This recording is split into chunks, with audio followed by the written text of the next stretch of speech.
Hi, welcome to Dig Into China. I'm Dong Shong. At the end of May, Xi Jinping convened a forum with entrepreneurs. During discussion on innovation and investment, posed a poignant question. Why has the number of China's new unicorn companies declined? The room fell silent instantly. Ultimately, the experts present could only offer vague explanations to Xi Jinping, claiming the causes were highly complex, some due to policy issues, others to market conditions. They hastened to assure him that he was not at fault.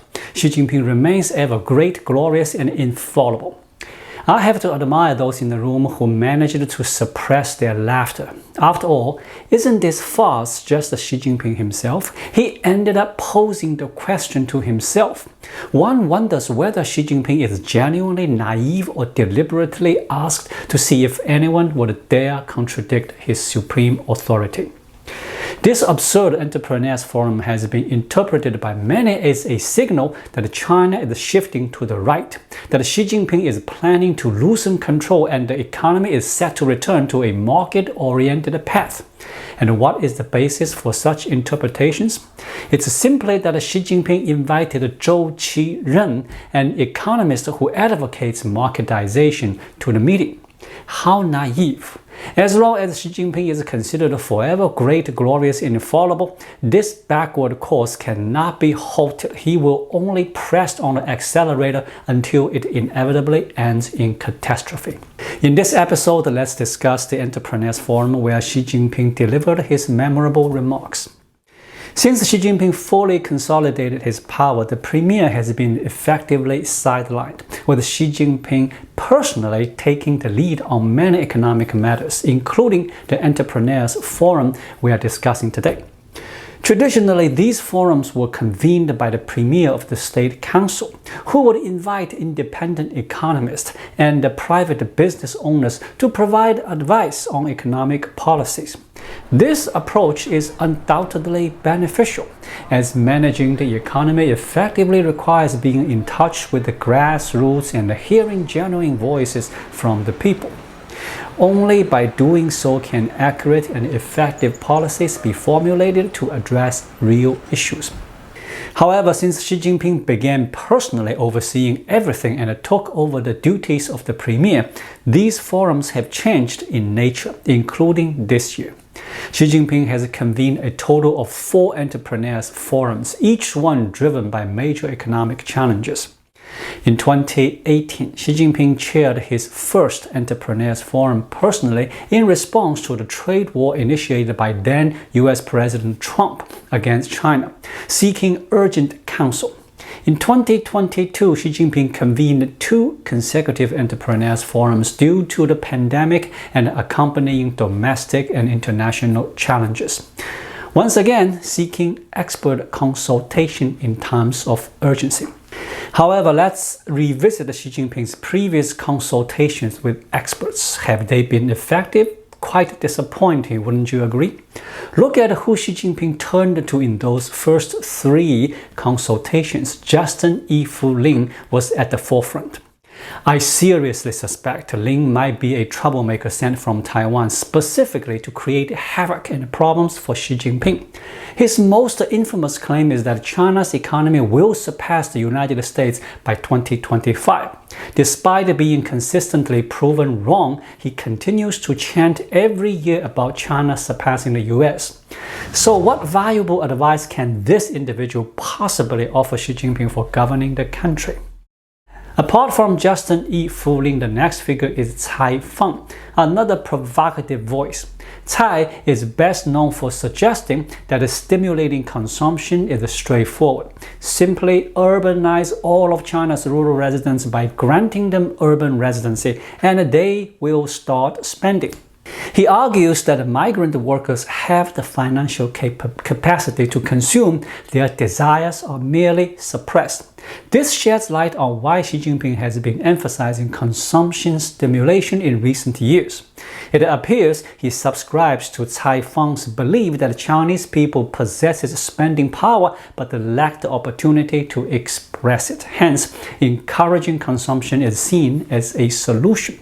Because Xi Jinping has repeatedly consulted the wrong experts, each entrepreneurs forum has become a farce. However, this year, Xi Jinping seems to have finally brought in a credible expert in Zhou Qiren. Unlike figures such as Justin Yifuling and Cai Fang, Zhou Qiren firmly advocates for market-oriented policies, advocating for government decentralization and supporting privatization.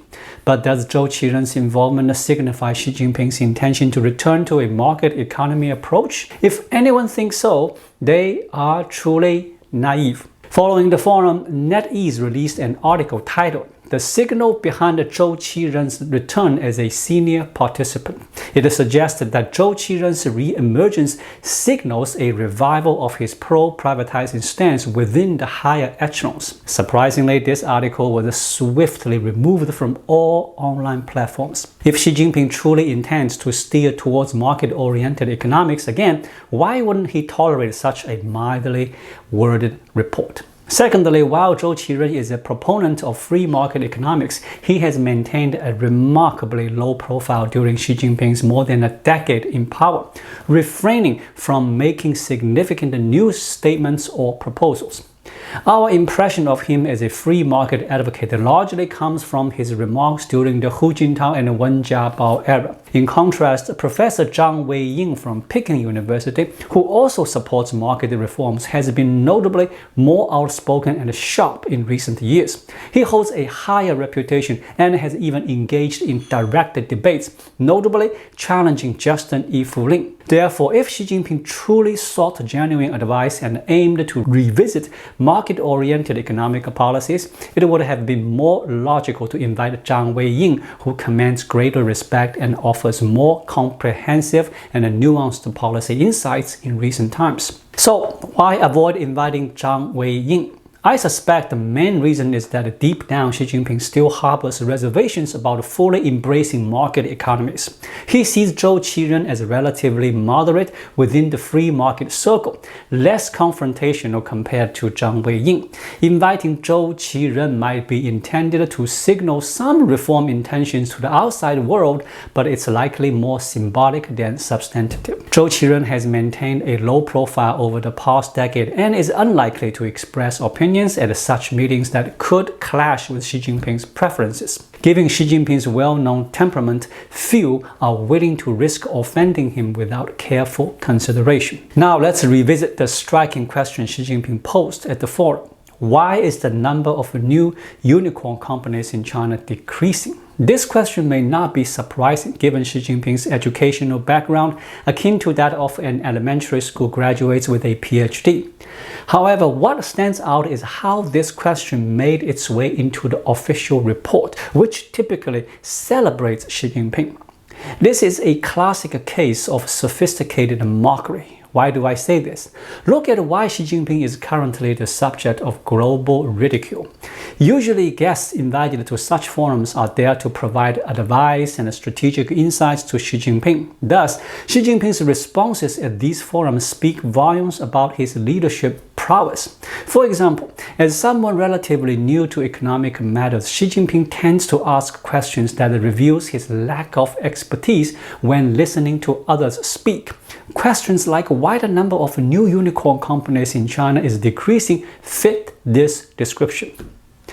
Why is this question seen as so inexperienced? Just observe the reaction during the meeting. There was a stunned silence. Everyone was taken aback. How could Xi Jinping ask such a basic question? Asking this reveals Jinping's lack of understanding regarding the current economic issues in China.